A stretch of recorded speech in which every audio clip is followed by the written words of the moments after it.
Hello दोस्तों, हमारे channel competitors club में आपका स्वागत है। आज के इस वीडियो में हम देखेंगे भारत के मध्यकालीन इतिहास में भक्ति आंदोलन और उसके पश्चात मुगल साम्राज्य।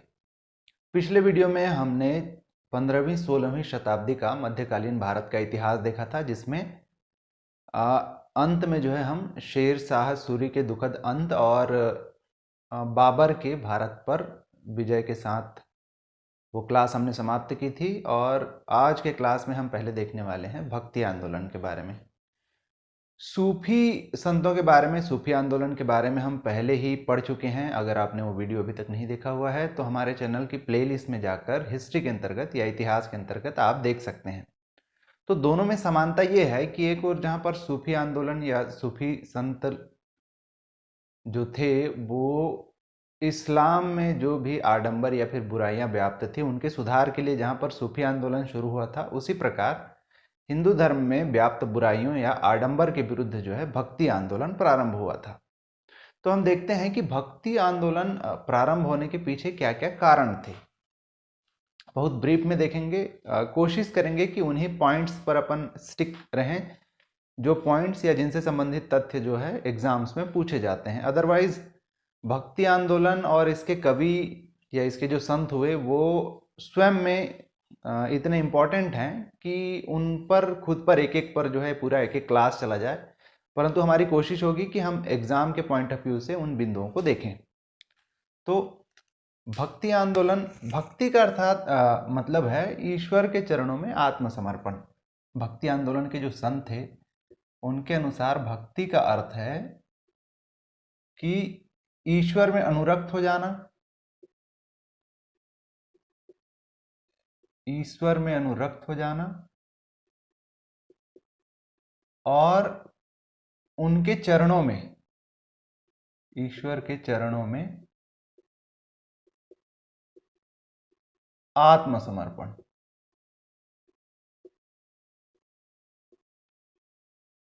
तो ईश्वर में अपना ध्यान लगा दिए और उनके चरणों में जो है आत्मसमर्पित हो गए, ये भक्ति का तात्पर्य है। इसकी उत्पत्ति के कारण देखते हैं हम, आंदोलन की उत्पत्ति के कारण में। भक्ति जो आंदोलन की हम बात कर रहे हैं, आंदोलन, भक्ति आंदोलन की उत्पत्ति के क्या कारण है। जिस समय यह आंदोलन प्रारंभ हुआ 14वीं से 16वीं शताब्दी के मध्य, उस समय की परिस्थितियों को देखिए, उस समय की जो ऐतिहासिक परिस्थितियां थी, तो तुर्क, उसके पश्चात जो है अरब और अब अफगानी जो लोग थे उन्होंने भारत पर समय समय पर आक्रमण किया था, कब्जा किया हुआ था। और उसके पश्चात अब जब हम देख रहे हैं कि बाबर, मुगलों का भी भारत पर आक्रमण हो चुका है, पिछले इतिहास में हमने देखा। तो इस प्रकार से अलग अलग प्रकार के अरब, तुर्क, मुसलमान जो हैं भारत पर आकर यहाँ पर कब्जा कर रहे थे, यहाँ पर आक्रमण कर रहे थे। हिंदू धर्म के जो पूजा स्थल थे वो नष्ट किए जा रहे थे और यहाँ के जो लोग थे वो पराधीनता में थे एक प्रकार से। तो ऐसा जो है भय और ऐसा जो है अविश्वास और निराशा का जो है माहौल बना हुआ था। ऐसे समय में भक्ति आंदोलन की उत्पत्ति होती है। उसके और क्या क्या कारण है हम देखते हैं। तो सबसे पहला तो है कि भक्ति मार्ग जो है सरल है, भक्ति मार्ग की सरलता। हिंदू धर्म में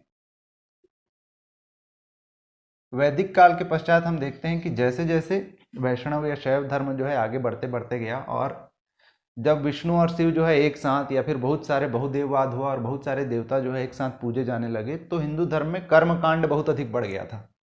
पूजा पाठ करवाने के लिए पुरोहितों की आवश्यकता पड़ती थी, बहुत सारी सामग्रियों की आवश्यकता पड़ती थी, जो कि आम व्यक्ति के लिए, सरल व्यक्ति के लिए, जिनके लिए 2 जून की रोटी जुगाड़ना मुश्किल है, उनके लिए ऐसा पूजा पाठ करवाना जो है मुश्किल होता था। भक्ति मार्ग में आपसे सिर्फ ये अपेक्षा की जाती है कि आप जो है ईश्वर पर अनुराग रखिए, ईश्वर पर जो है आत्मसमर्पित हो जाइए, बस इसके अलावा कुछ नहीं। तो भक्ति मार्ग की सरलता के कारण लोग जो है इसकी ओर आकर्षित हुए। दूसरा अगर हम देखें तो मुस्लिम आक्रमण मुस्लिम आक्रमणकारियों के बारे में हम अभी बात कर ही चुके हैं। आक्रमणकारियों के कारण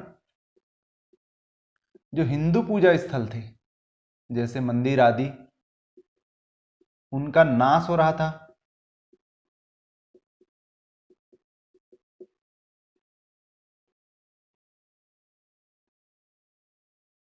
तो जब मंदिर नहीं है, आप भगवान के पास नहीं जा सकते, अपने पूजा स्थलों पर नहीं जा सकते, तो ऐसे समय में भक्ति मार्ग, क्योंकि इसके लिए आपको मंदिर जाने की जरूरत ही नहीं है, आप कहीं पर भी बैठकर भगवान पर अनुरक्त हो सकते हैं, कहीं पर भी उनकी भक्ति कर सकते हैं। तो इस प्रकार से तीसरा हम देखें तो जटिल वर्ण व्यवस्था। सबसे पहले वर्ण व्यवस्था जो है वैदिक काल से प्रारंभ होता है और बाद में जो है ये चूंकि वंशानुगत होता गया और इसमें जटिलता आ गई। इसकी वजह से हुआ क्या कि आपको पूजा पाठ इत्यादि के लिए ब्राह्मण वर्ण की आवश्यकता जरूरी हो गई, पुरोहितों की आवश्यकता जो है जरूरी हो गई है। और इसके अलावा क्या हुआ कि जो निम्न जाति के थे या जो निम्न वर्ण के थे, निम्न वर्ण के लोगों के लिए मंदिर प्रवेश भी जो है निषिद्ध कर दिया गया था, अछूत माना जाता था। ऐसे समय में जबकि वो अपने पूजा स्थलों पर नहीं जा सकते थे, उनके लिए भक्ति मार्ग जो है आसानी से उपलब्ध हो जाने वाला मार्ग था। इसके अलावा कि पराधीनता के समय में जब निराशा उत्पन्न हुई थी, ठीक है, तो ये जो समय उनके पास बच रहा था, उस समय को वो किस प्रकार से व्यतीत करें। तो ऐसे समय में जो है भक्ति मार्ग यानी भगवान पर अपना ध्यान लगाना, भगवान पर अपना समय लगाना जो है बहुत सुविधाजनक था।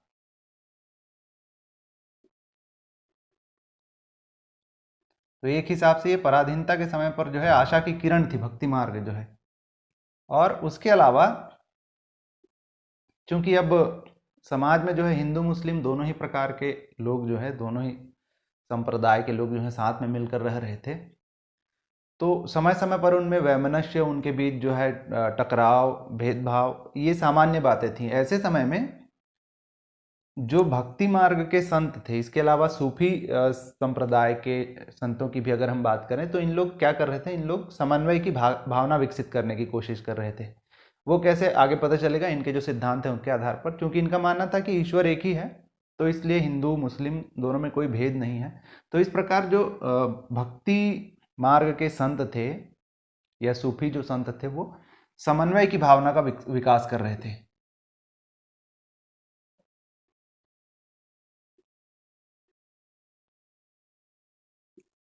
तो ये कुछ प्रमुख कारण थे जिनके कारण जो है भक्ति आंदोलन की उत्पत्ति हुई और भक्ति आंदोलन जो है प्रचलित भी हुआ।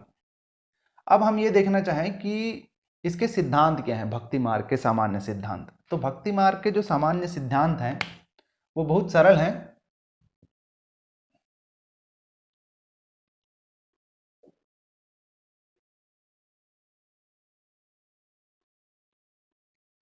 तो जैसा हम देखते हैं कि इसके जो सामान्य सिद्धांत है उसको अपन दो वर्ग में रख सकते हैं। पहला वर्ग अपन बोल सकते हैं कि जब स्वीकारात्मक है, जिसको हम स्वीकार करते हैं, स्वीकारात्मक सिद्धांत है, उसमें हम क्या देखते हैं कि ईश्वर एक है, ईश्वर की एकता। सारे संत जो है मानते थे कि ईश्वर एक है, सूफी संत का भी मानना था कि ईश्वर एक है। फिर ईश्वर के प्रति प्रेम होना चाहिए आपका, ईश्वर के प्रति प्रेम।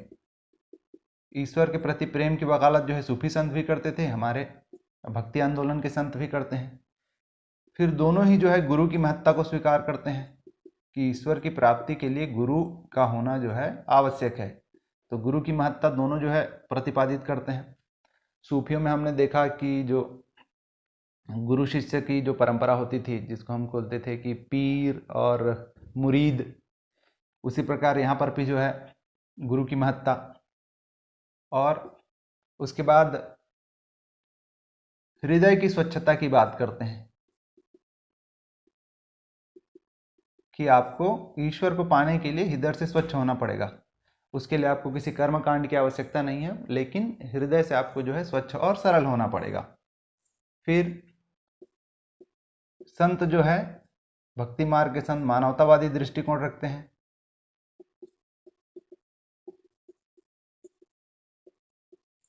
वो मानव मानव में भेद नहीं करते, जाति पाति का भेद नहीं करते, धर्म का भेद नहीं करते।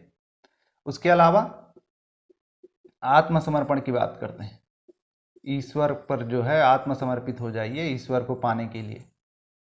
ये कुछ सिद्धांत हैं, सामान्य से सिद्धांत हैं, जिनको पूरा करने के लिए जो है किसी को संन्यास करने की आवश्यकता नहीं थी, गृहस्थ आश्रम छोड़ने की आवश्यकता नहीं थी। तो ये सामान्य से सिद्धांत थे। इसी कारण जो है हम देखते हैं कि भक्ति आंदोलन जो है प्रचलित हुआ जन जन में। ये तो कुछ स्वीकारात्मक सिद्धांत हैं। कुछ नकारात्मक सिद्धांत है जिनकी वो आलोचना करते हैं।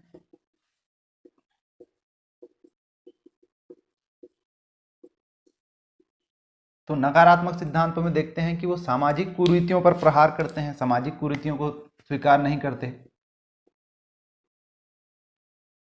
जो भी सामाजिक कुरीतियां हैं, ढोंग हैं, उन पर जो है ये प्रहार करते हैं, उनको स्वीकार नहीं करते। इसके अलावा ये जाति पाति पर विश्वास नहीं करते।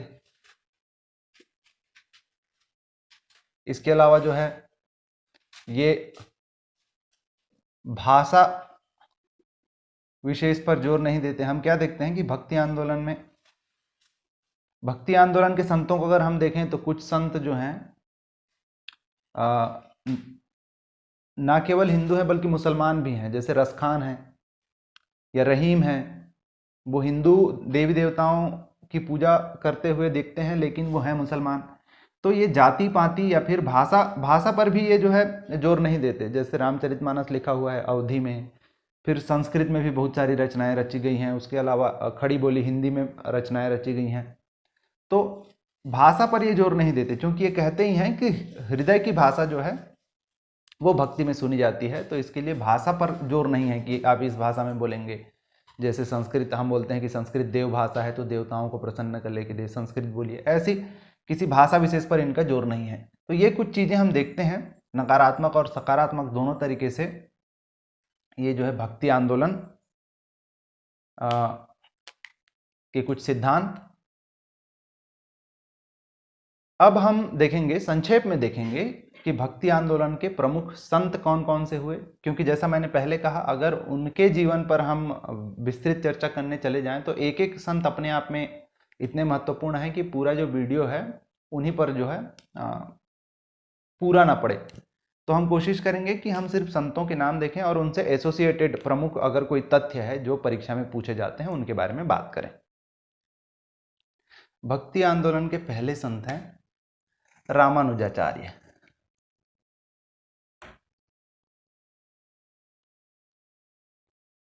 रामानुजाचार्य जो है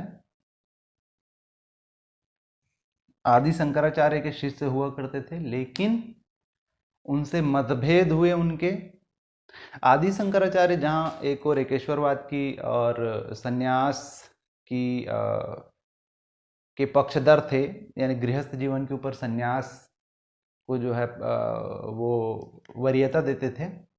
वहीं रामानुजाचार्य जी, जैसा हम देख रहे हैं, भक्ति आंदोलन के प्रवर्तक हैं। तो वो सन्यास वगैरह की बजाय जो है भक्ति को प्रमुखता देते थे और इनका मानना था कि भक्ति से ही मोक्ष की प्राप्ति जो है संभव है।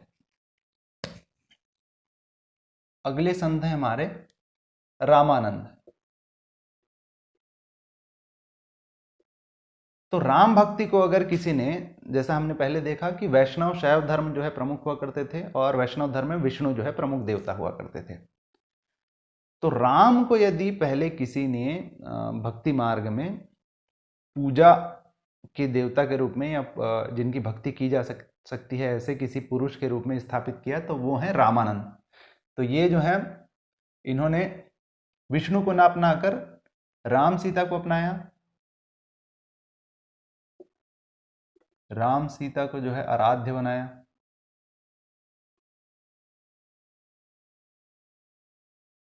तो ये पॉइंट आप याद रखेंगे कि सबसे पहले जो है राम सीता को या राम को जो है आराध्य बनाया रामानंद जी ने। समाज सुधारक थे। लगभग सारे जो संत हैं सबके सब समाज सुधारक थे। सबके सब जो है जाति पाति पे विश्वास नहीं रखते थे, गुरु की महत्ता स्वीकार करते थे। सभी के सभी जो है वर्ण व्यवस्था आदि पर विश्वास नहीं रखते थे। ज़्यादातर संत जो है या ज़्यादातर संत जो है स्त्री पुरुष में भी ऐसा भेद नहीं रखते थे। तो इस प्रकार तो वो सारे संतों के बारे में वही चीज़ें बार बार नहीं कहने की आवश्यकता है। फिर कबीर, कबीर को हम जानते हैं क्रांतिकारी कबीर के रूप में। मुस्लिम परिवार में ब्राह्मण परिवार में जन्मे, लेकिन विधवा ब्राह्मणी के यहाँ जन्म होने के कारण जो है लोक लाज के डर से त्याग दिए गए। फिर एक मुस्लिम परिवार में, जुलाहे के परिवार में जो है इनका लालन पालन हुआ।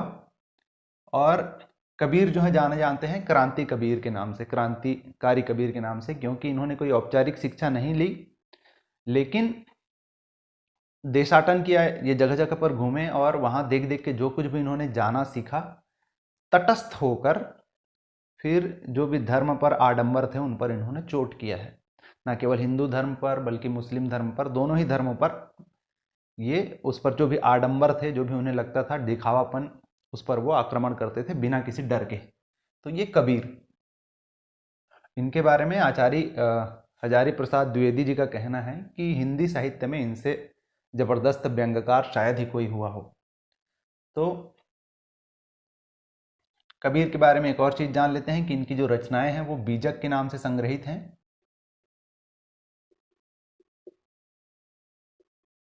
बीजक के नाम से, और बीजक में जो है 3 पार्ट हैं, साखी, सबद और रमैनी। साखी, सबद और रमैनी। फिर गुरु नानक जी के बारे में हम जानते हैं।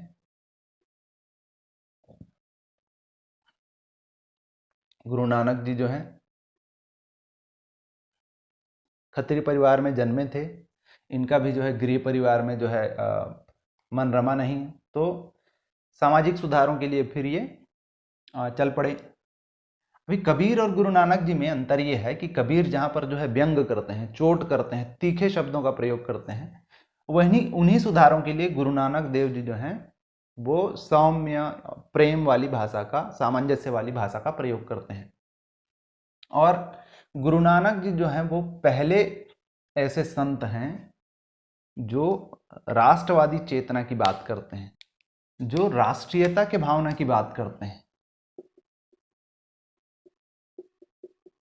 तो राष्ट्रीयता की भावना की बात करने वाले प्रथम संत हैं ये।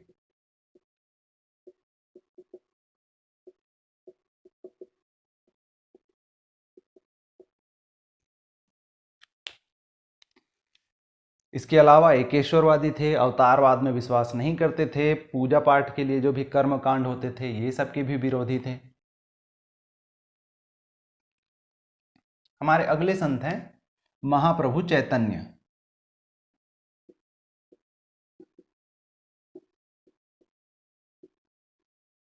तो जिस प्रकार रामानंद जी को जाना जाता है राम सीता को आराध्य बनाने के लिए, कृष्ण को आराध्य बनाने का श्रेय जाता है महाप्रभु चैतन्य को।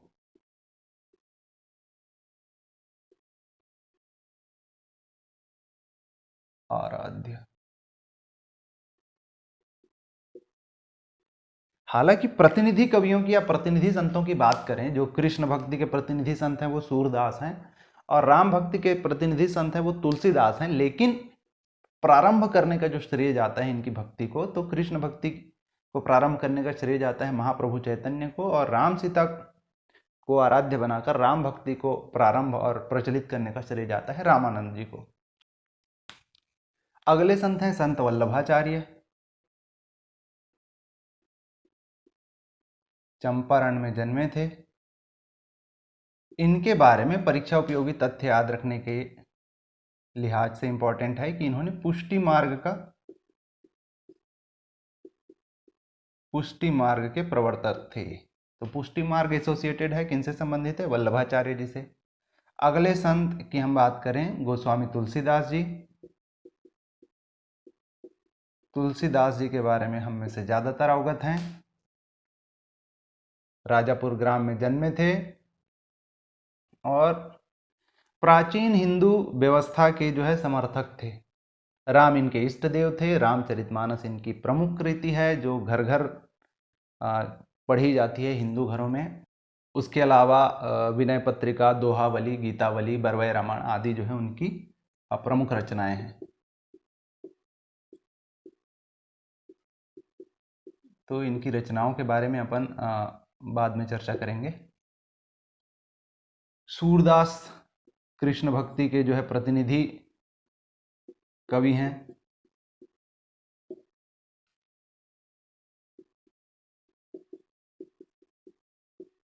तो राम भक्ति के प्रतिनिधि कवि तुलसीदास हैं, कृष्ण भक्ति के प्रतिनिधि कवि हैं सूरदास।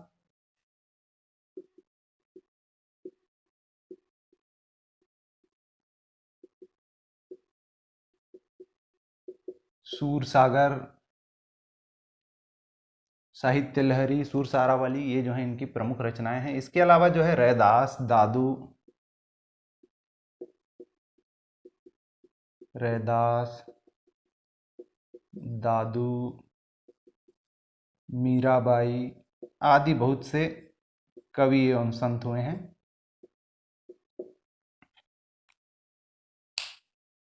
तो परीक्षा की दृष्टि से अपने को एक दो चीज जो है याद रखनी चाहिए, वो कि राम सीता को आराध्य बनाने का जो प्रचलन प्रारंभ किया रामानंद ने, कृष्ण भक्ति को प्रारंभ किया महाप्रभु चैतन्य ने, कृष्ण भक्ति के प्रतिनिधि कवि हैं सूरदास, राम भक्ति के प्रतिनिधि कवि हैं तुलसीदास, वल्लभाचार्य जी एसोसिएटेड हैं पुष्टि मार्ग से। इस प्रकार की चीजें। चलिए अब हम देखते हैं कि भक्ति आंदोलन के प्रभाव क्या पड़े। तो एक तो हम देखेंगे कि भक्ति आंदोलन की विशेषताएं क्या थी और दूसरा इनके प्रभाव क्या पड़े। तो भक्ति आंदोलन की अगर विशेषताओं की बात करें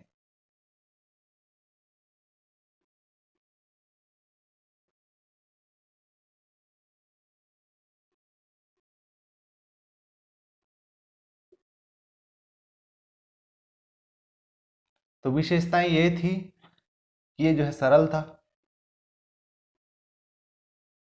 भक्ति मार्ग सरल था, आडंबर रहित था।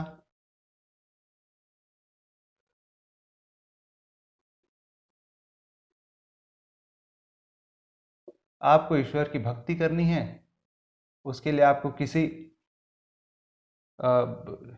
किसी साधन की, किसी माध्यम की आवश्यकता नहीं है, आपको किसी सामग्री की आवश्यकता नहीं है। आप सीधे जो है सरल तरीके से कहीं पर भी रहकर, कहीं पर भी बैठकर, सोते जागते जो है आप ईश्वर की आराधना कर सकते हैं। मूर्ति पूजा का विरोध करती है, मूर्ति पूजा का विरोध। हालांकि ऐसा सबके साथ सही नहीं है, मतलब फिर हम देखते हैं कि भक्ति मार्ग में भी सगुण भक्ति और निर्गुण भक्ति वाली है, परंतु मोटा मोटी तौर पर देखते हैं तो ज्यादातर संत जो है इसका विरोध करते हैं। एकेश्वरवाद के जो हैं सब समर्थक हैं, एक ही ईश्वर है इसके सब समर्थक हैं। जाति पाति का विरोध करते हैं ज्यादातर संत, जाति पाति का विरोध करते हैं।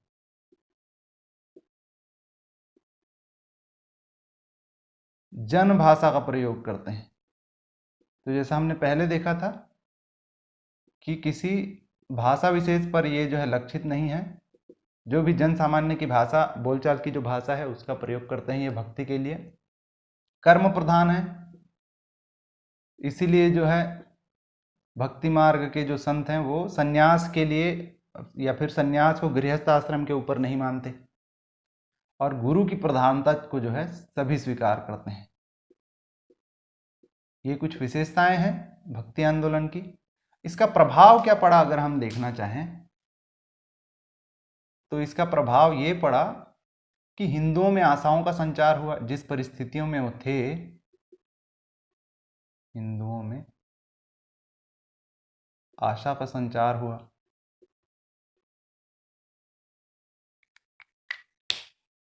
समन्वय में बढ़ोतरी हुई, मुस्लिम अत्याचार में कमी आई।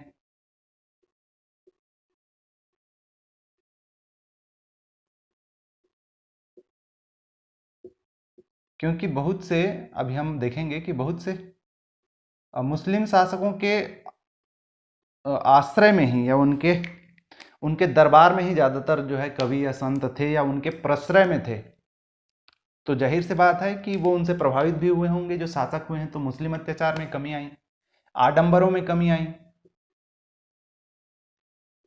आडंबरों में कमी आई, उदारता का विकास हुआ,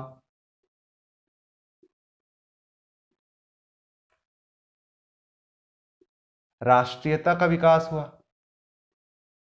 जैसा हमने देखा कि गुरु नानक देव जी जो हैं राष्ट्रीयता की बात करने वाले प्रथम संत थे, तो राष्ट्रीयता का विकास भी हुआ। साहित्य में उन्नति हुई। हिंदी साहित्य काल में भक्ति काल का अलग ही महत्व है। तो पूरा एक समय जो है, पूरा एक काल जो है भक्ति काल को दिया हुआ है, तो साहित्य में उन्नति हुई। इसके अलावा सामाजिक सद्भावना का विकास हुआ।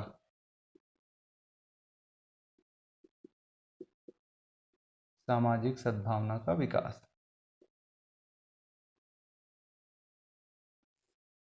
तो ये कुछ प्रमुख चीजें हमने देखी भक्ति आंदोलन का।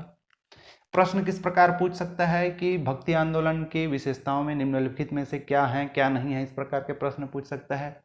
भक्ति आंदोलन के प्रभाव में निम्नलिखित में से कौन से पॉइंट हैं, कौन से पॉइंट नहीं है, इस प्रकार से प्रश्न पूछ सकता है। और इसके पहले किस किस प्रकार से डायरेक्ट क्वेश्चन पूछ सकता है वो मैंने थोड़ी देर पहले बताया है।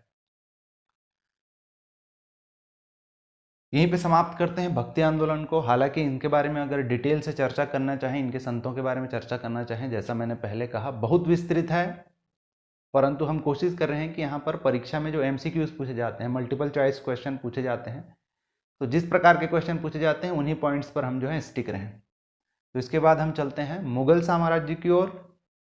1526 में पानीपत के प्रथम लड़ाई के पश्चात भारत में जो है मुगल साम्राज्य का आगमन हो गया था बाबर के रूप में।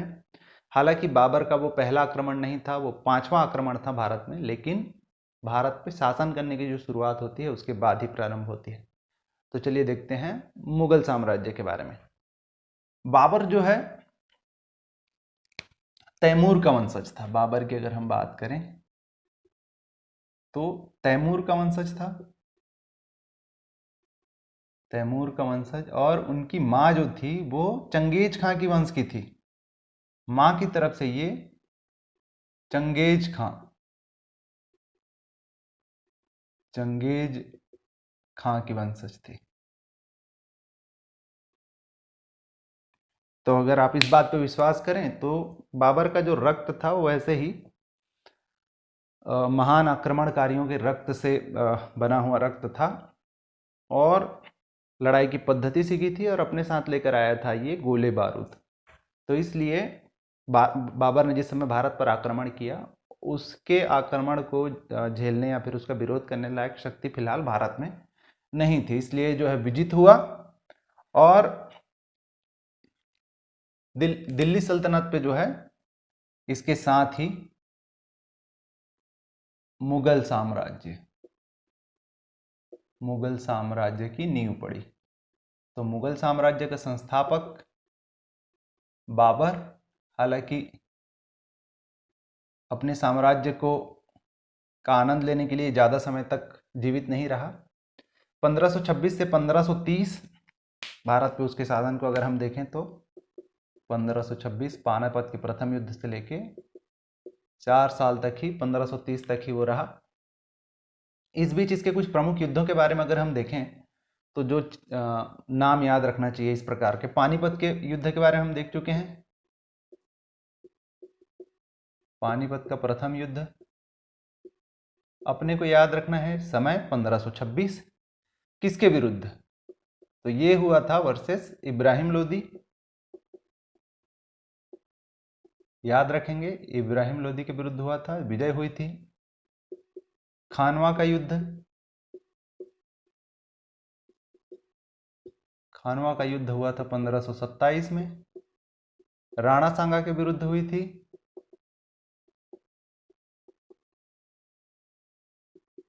और घाघरा का युद्ध,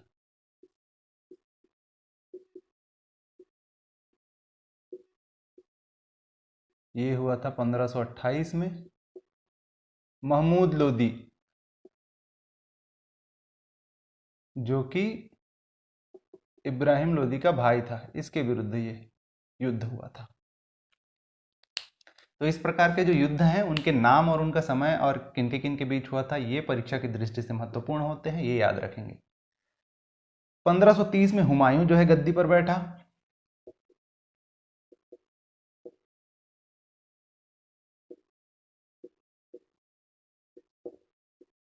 हुमायूं का शेर शाह सूरी के साथ टकराव हम पिछले वीडियो में देख चुके हैं, तो उस बारे में बहुत अधिक चर्चा नहीं करेंगे। हुमायूं 1530 से लेके 1556, हालांकि इस बीच वो निष्कासन में भी रहा।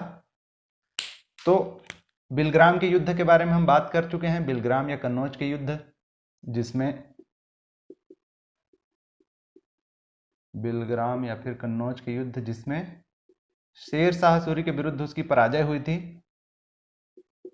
1540 में,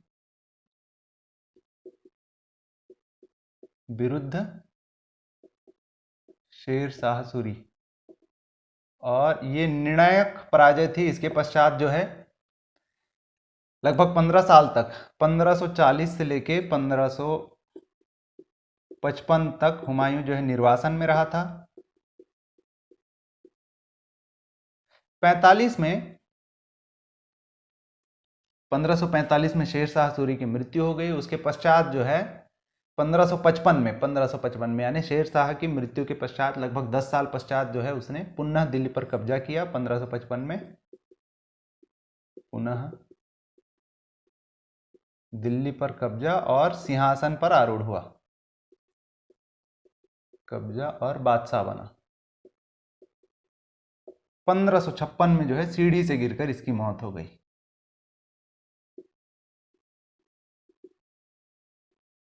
सीढ़ी से गिरकर मौत। इस प्रकार के भी डायरेक्ट क्वेश्चन पूछता है, निम्नलिखित में से किस बादशाह की या फिर राजा की या सम्राट की जो है सीढ़ी से गिरकर मौत हो गई। तो हम क्या क्या देख रहे हैं कि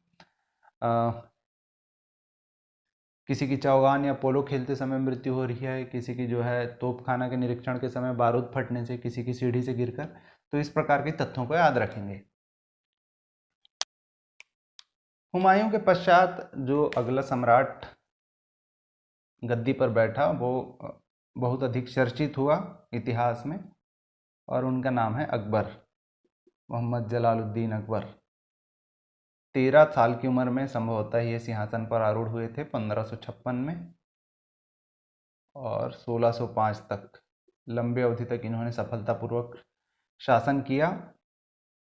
इनके समय में घटी सारी घटनाओं पर विस्तृत वर्णन नहीं करेंगे, विस्तृत चर्चा नहीं करेंगे अपन। मैं फिर से कह रहा हूँ, परीक्षा उपयोगी जो भी पॉइंट है उस पर स्टिक करेंगे अपन। तो प्रमुख इनके समय के अगर प्रमुख युद्ध की हम बात करें तो एक तो जो है पानीपत का द्वितीय युद्ध,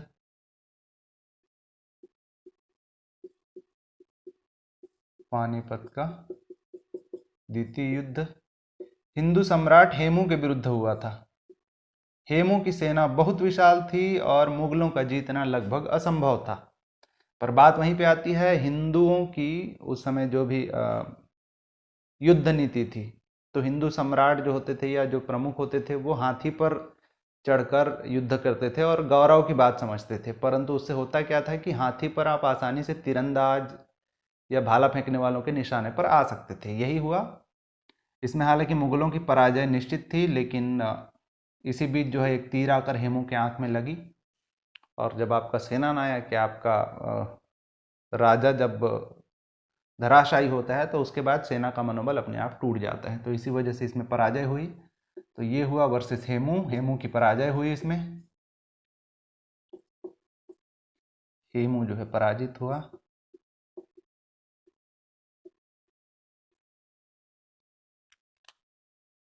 और इस पराजय के पश्चात एक हिसाब से कहा जाए तो मुगल साम्राज्य की पुनर्स्थापना हुई, क्योंकि हुमायूं एक तो पूरे समय जो है युद्ध में लगा रहा और उसने कोई मजबूत शासन नहीं दिया था मुगल साम्राज्य को, और हेमू बहुत बड़ी शक्ति थी उस समय। तो हेमू के पराजय के साथ जो है एक प्रकार से मुगल शासन का यहाँ पर मुगल शासन की पुनर्स्थापना हुई। इसके अलावा एक प्रमुख युद्ध जिसकी चर्चा होती है, हल्दी घाटी का युद्ध, हल्दी घाटी का युद्ध। ये हुआ था 1576 में वर्सेस महाराणा प्रताप।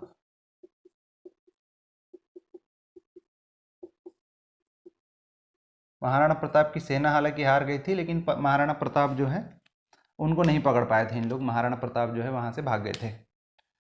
तो हल्दी घाटी का जो युद्ध हुआ था वो अकबर की सेना और महाराणा प्रताप के बीच हुआ था। अकबर और महाराणा प्रताप के बीच नहीं हुआ था, ध्यान रखेंगे। अकबर की सेना का संचालन उस समय कर रहे थे मान सिंह। राजा मान सिंह जो है, मतलब इनकी तरफ से अकबर की सेना का नेतृत्व कर रहे थे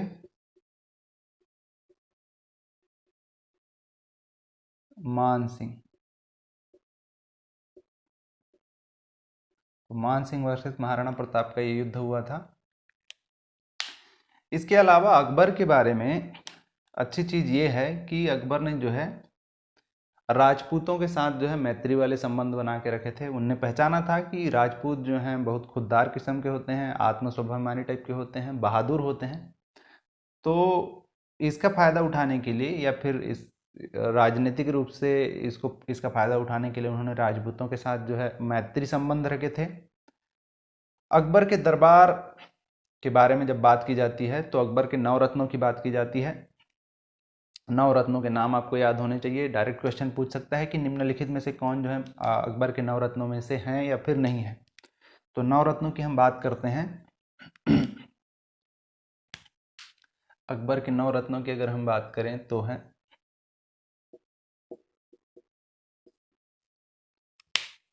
सबसे पहले हैं बीरबल,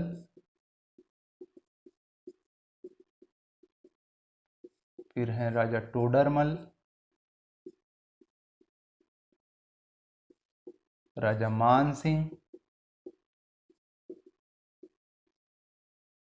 फैजी, ये नुक्ता है, मुल्ला दुप्याजा,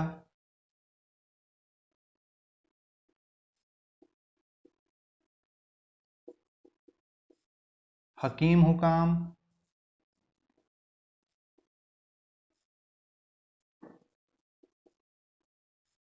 मियाँ तानसेन,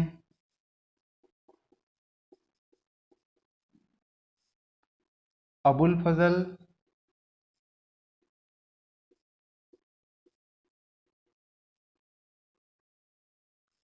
और अब्दुल रहीम खान खाना।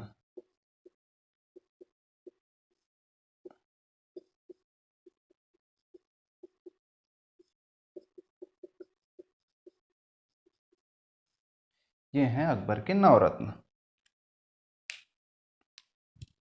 इसके अलावा अकबर के बारे में और महत्वपूर्ण तथ्य है कि इन्होंने जो है एक नए धर्म की स्थापना का प्रयास किया था और उस धर्म का नाम था दीन इलाही। तो दीन इलाही जो है एक नए धर्म की स्थापना का प्रयास इन्होंने किया था। हालांकि ये जो है चल नहीं पाया क्योंकि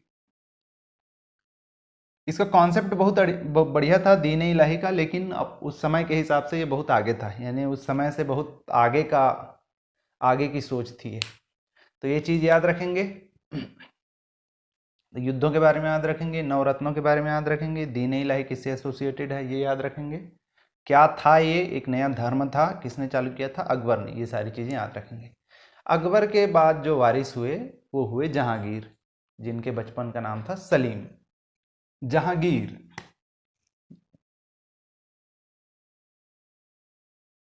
जहांगीर का शासनकाल रहा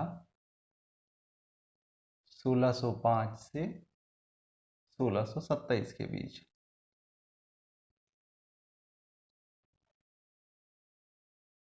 इनकी जो पत्नी थी उनका उल्लेख करना आवश्यक है। इनकी जो पत्नी थी वो थी मेहरू सिन्हा। मेहरू सिन्हा, परंतु इतिहास में हम मेहरू सिन्हा को जानते हैं नूर महल या नूरजहां के नाम से। जहांगीर के शासनकाल में नूर महल या नूरजहां का जो है राजनीतिक महत्व भी बहुत है, क्योंकि बाद में जहांगीर जो है वो भोगी विलासी हो गए थे। उन्हें राजनीति के कामों पर कोई दिलचस्पी नहीं रही थी, तो अप्रत्यक्ष रूप से मेहरू सिन्हा या नूरजहां ही जो है वो राजनीति की बागडोर अपने हाथों में संभाली हुई थी। जितनी भी गुटबाजी हो रही थी, नए शासक बनने को लेकर जितनी भी राजनीति हो रही थी, वो नूरजहां या नूर महल के आसपास की बातें हैं।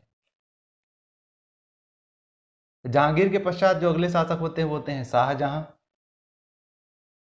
शाहजहां शाहजहां का शासनकाल है 1628 से लेके 1658 के बीच में, और इनके बचपन का नाम था खुर्रम। खुर्रम खुर्रम जो है मेधावी थे, इसलिए इनकी शिक्षा दीक्षा की व्यवस्था जो है अकबर यानी इनके दादा जो है स्वयं ही देख रहे थे। तो पर इनके शासनकाल में भी क्या हुआ, इनके शासनकाल में भी इनके जितने भी युद्ध हुए, उनका जो परिचालन है या उनका जो संचालन है, मुख्य रूप से इनके पुत्र औरंगजेब ही ने किया। इसलिए जहांगीर या शाहजहां के शासनकाल में भी कोई प्रमुख ऐसी युद्ध के बारे में अपन नहीं देखते हैं जिनका उल्लेख यहाँ पर परीक्षा की दृष्टि से किया जाना आवश्यक हो, इसलिए हम उसका उल्लेख नहीं कर रहे हैं। पर शाहजहां के बारे में आपको क्या जानना आवश्यक है कि शाहजहां ने ताजमहल का निर्माण कराया था। हालांकि उसकी चर्चा हम करेंगे जब हम मुगल काल के स्थापत्य की बात करेंगे। तो अंतिम दिन जो है शाहजहां के अंतिम दिन बुरे रहे थे, क्योंकि इनके जो पुत्र हैं औरंगजेब और दारा शिकोह, उनके बीच जो है उत्तराधिकार का युद्ध चलता रहा था। और शाहजहां इसमें जो है अपने यानी शाहजहां का फेवरेट बेटा ये नहीं हुआ करते थे, औरंगजेब जो है।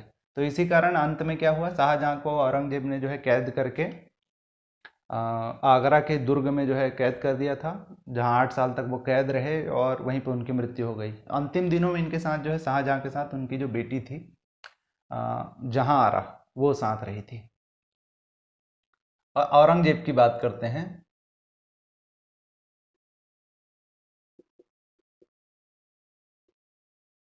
औरंगजेब का जो शासनकाल था वो था 1658 से 1707 तक। अच्छा, जहांगीर के बारे में ये चीज़ का उल्लेख करना आवश्यक है कि सर्वप्रथम कोई अंग्रेज राजदूत अगर किसी मुगल दरबार में आया था तो वो जहांगीर के दरबार में आया था। तो विलियम हॉकिंस, जेम्स प्रथम, इंग्लैंड के जो किंग थे उस समय, जेम्स प्रथम के राजदूत बनकर जेम्स फर्स्ट के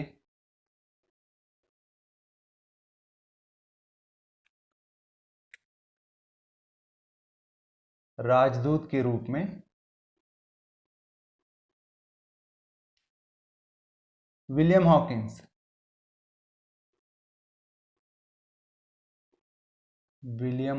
जो है जहांगीर के दरबार में आया था।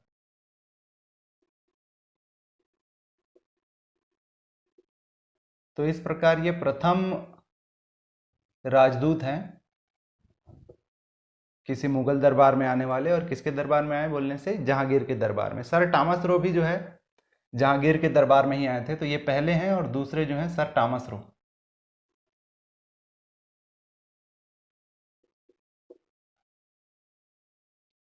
ठीक। तो औरंगजेब जो है, औरंगजेब बहुत पढ़ा लिखा व्यक्ति था, लेकिन शिया मुसलमान था, सुन्नियों से घृणा करता था, और इसके अलावा हिंदुओं से भी। तो ये जो है इसकी नीति जो थी वो जिहाद की नीति थी। जिहाद की नीति यानी कुरान शरीफ में जो लिखा हुआ है, कुरान में जैसा भी आचरण करने को कहा गया है उसके अनुसार जीवन यापन करिए। तो बहुत सारी पाबंदियां थी, जैसे इसके पहले के जो मुगल सम्राट हुआ करते थे वो नाच वगैरह में, भोग विलास वाले चीज़ों में बहुत दिलचस्पी लेते थे, कला आदि पर जो है दिलचस्पी लेते थे। परंतु औरंगजेब ने जो है सब पर पाबंदियां लगा दी। मदिरापान, नृत्य आदि सारी चीज़ों पर पाबंदी लगा दी। एक हिसाब से जीवन जो है नीरस हो गया था इसके अंतर्गत में। लेकिन औरंगजेब की अगर बात करें तो औरंगजेब जो है बहुत बड़ा सेना नायक था, सेनापति था। अगर हम औरंगजेब के साम्राज्य को देखेंगे भारत के नक्शे पर, भारत के ही क्यों, उस समय अफगानिस्तान, ईरान, इराक और इधर जो पाकिस्तान वगैरह भी हुआ करता था, उस नक्शे पर देखें तो औरंगजेब का शासन जितना बड़ा था शायद ही किसी भारतीय शासक का उतना बड़ा शासन रहा हुआ होगा। तो औरंगजेब जो है बहुत बड़ा सेना नायक अवश्य था। तो बहुत संक्षिप्त में यहाँ पर मुगल साम्राज्य को समाप्त करते हैं, उसका अध्याय जो है यहाँ पर। अब हम देखते हैं कि मुगल साम्राज्य के दौरान जो है साहित्य या फिर स्थापत्य का जो है कि क्या स्थिति थी, क्या क्या साहित्य उस समय रचे जा रहे थे। तो साहित्य की अगर हम बात करें तो साहित्य न केवल अरबी फारसी उस समय रचे जा रहे थे, बल्कि संस्कृत साहित्य का भी जो है विकास हो रहा था। तो फारसी अगर साहित्य की हम बात करें तो बाबर ने अपनी आत्मकथा लिखी थी। बाबर की आत्मकथा फारसी में लिखी हुई, उसका नाम है तुजुके बाबरी। तुजुके बाबरी। और इसी प्रकार जहांगीर की जो आत्मकथा है, जहांगीर की आत्मकथा वो है तुजुके जहांगीरी।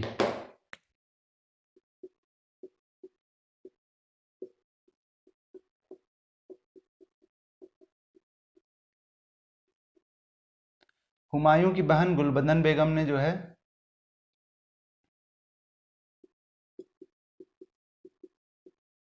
गुलबदन बेगम ने हुमायूं नामा लिखा है।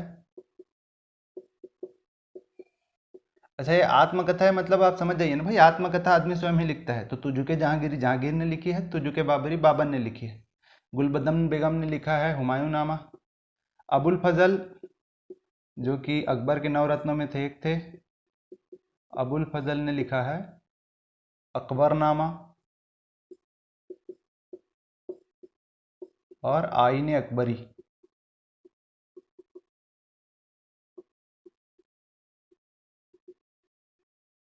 अच्छा, जब अकबर का शासनकाल चल रहा था उसी समय में जो है आपके भक्ति आंदोलन के प्रमुख जो कुछ संत थे वो भी हुआ करते थे। तो उनकी रचनाओं को भी हम मुगल काल की रचनाएं ही मानेंगे। तो जैसे मलिक मोहम्मद जायसी थे इस समय अकबर के शासनकाल में, उसका पद्मावत आपने पढ़ा होगा या फिर सुना होगा उसके बारे में। मलिक मोहम्मद जायसी, इन्होंने लिखा हुआ है पद्मावत, रानी पद्मिनी के बारे में। तुलसीदास जी हुए, गोस्वामी तुलसीदास, तो रामचरितमानस। अकबर के शासनकाल में हम क्या देखते हैं कि धार्मिक सामंजस्य बहुत बढ़िया था, धार्मिक क्लेश नहीं था। तो जैसे हम पाएंगे कि बहुत सारे जो हिंदू या संस्कृत के ग्रंथ हुए उनका जो है उस समय फारसी या फिर अरबी में अनुवाद भी किया गया है। तो रामचरितमानस है, दोहावली है, गीतावली है, दोहावली, गीतावली, बरवय रामायण आदि जो हैं गोस्वामी तुलसीदास की रचनाएं हैं। सूरदास भी जो है समकालीन है। तो सूरदास की अगर हम बात करें तो सूरसागर, सूरसारावली,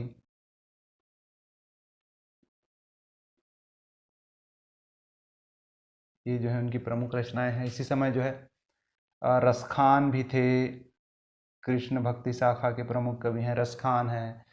अब्दुल रहीम खान खाना भी जो है रचना करते थे।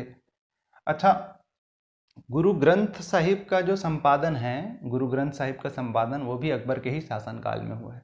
गुरु ग्रंथ साहिब का संपादन जहांगीर के शासनकाल की अगर हम बात करें, ये तो हो गए अकबर कालीन।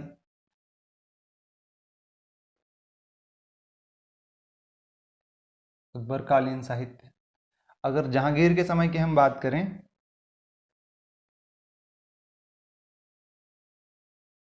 तो जहांगीर के समय पर जो है केशव केशव दास हुआ करते थे कवि, केशव दास। उनकी जो रचनाएं हैं वो है कवि प्रिया, रामचंद्रिका।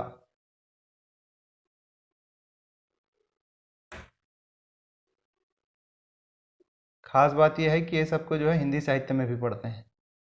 हिंदी साहित्य में जब भक्ति काल की बात होती है, केशव दास, कवि प्रिया, रामचंद्रिका, रसिक प्रिया, ये सब जो हैं इनकी रचनाएं हैं केशव दास की। मतिराम, चिंतामणि, ये सारे कवि जो है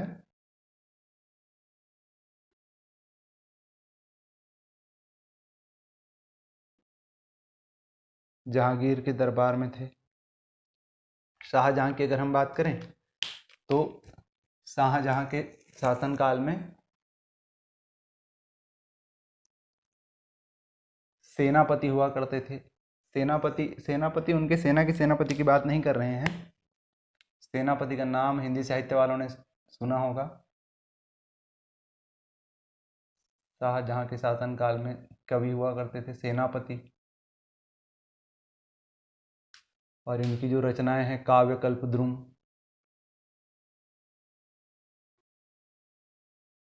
काव्य कल्पद्रुम, कवित्त रत्नाकर,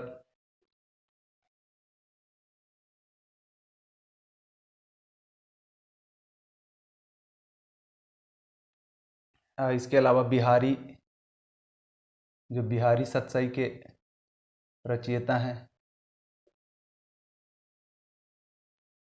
वो भी हुआ करते थे शाहजहां के शासनकाल में। जगन्नाथ पंडित जो थे वो राजकवि थे शाहजहां के शासनकाल में। जगन्नाथ पंडित, तो देखिए इस समय तक जो है ये राजकवि थे शाहजहां के शासनकाल में। एक हिंदू ब्राह्मण का मुगल शासन के यहाँ, मुगल शासक के यहाँ राजकवि होना जो है कुछ अलग बात है, जो अब संभव नहीं है। तो ये राजकवि थे और इन्होंने जो है गंगा लहरी, रस गंगाधर आदि रचनाएं रची हैं।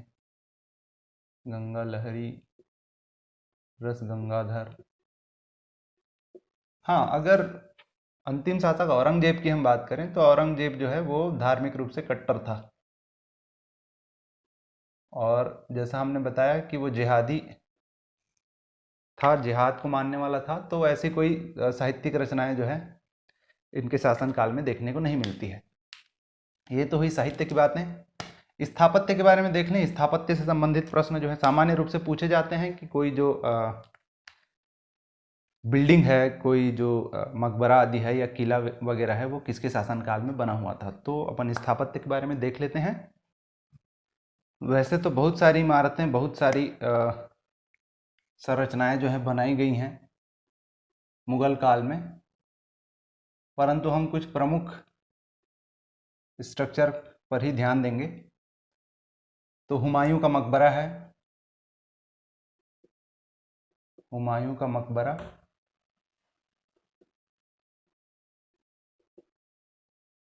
तो आप ऐसा मत सोच लीजिएगा कि हुमायूं का मकबरा है तो इसका निर्माण जो है हुमायूं ने करवाया होगा। मकबरे मकबरे जो हैं वो मृत्यु के पश्चात ही बनाए जाते हैं।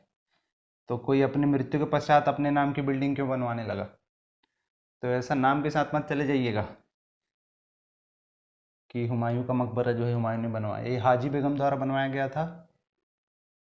हाजी बेगम, ये अकबर की सौतेली माँ थी, इनके द्वारा बनवाया गया था। फिर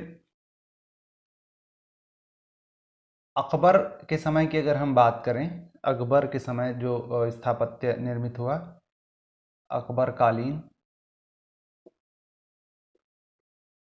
तो अकबर कालीन बहुत से स्थापत्य हैं, परंतु उनमें से प्रमुख अगर हम देखें तो आगरे का लाल किला,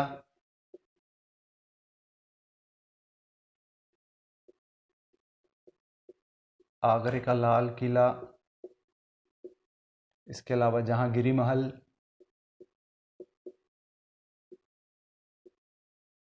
जहांगीरी महल, फतेहपुर सिकरी। फतेहपुर सिकरी में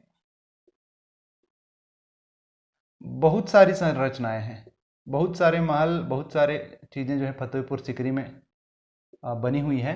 उनमें से कुछ प्रमुख को अगर हम देखें तो जामा मस्जिद है, जामा मस्जिद।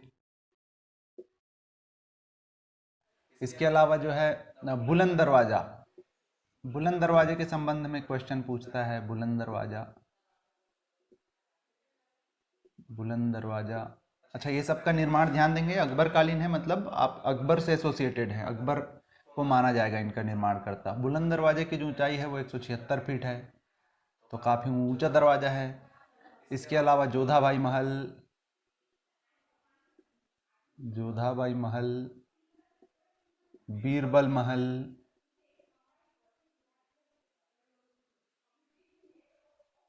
हवा महल, ये सारे महल भी जो हैं इसी कॉम्प्लेक्स में स्थित हैं। जहांगीर को जो है चित्रकला से एसोसिएट किया जाता है, तो चित्रकला की अगर बात आई तो ध्यान देंगे जहांगीर।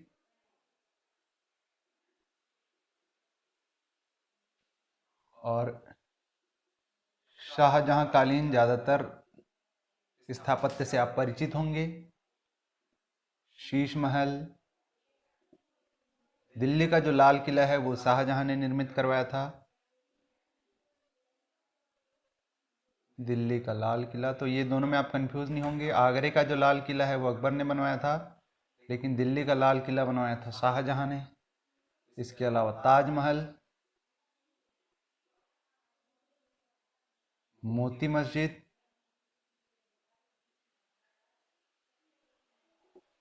और दीवान ए खास, दीवान ए खास। ये कुछ प्रमुख स्थापत्य हैं जो मुगल काल से संबंधित है, इनको याद रखेंगे। तो वैसे अगर विस्तृत में अध्ययन किया जाए तो काफ़ी विस्तृत हो जाएगा। हमने कोशिश की कि एमसीक्यूज़ के रूप में जो क्वेश्चन पूछे जाते हैं आपके प्रतियोगी परीक्षाओं में, जैसे एसएससी वगैरह हो गए या फिर व्यापम आदि के जो परीक्षाओं में जिस प्रकार से प्रश्न पूछे जाते हैं, हम उस पर अपना ध्यान केंद्रित करें। आशा करते हैं ये वीडियो आपकी तैयारियों में सहयोगी होगा। अगर ये वीडियो आपको अच्छा लगे इसे लाइक करिए, अपने दोस्तों के साथ शेयर करिए और हमारे चैनल कॉम्पिटिटर्स क्लब को सब्सक्राइब करिए। Thank you.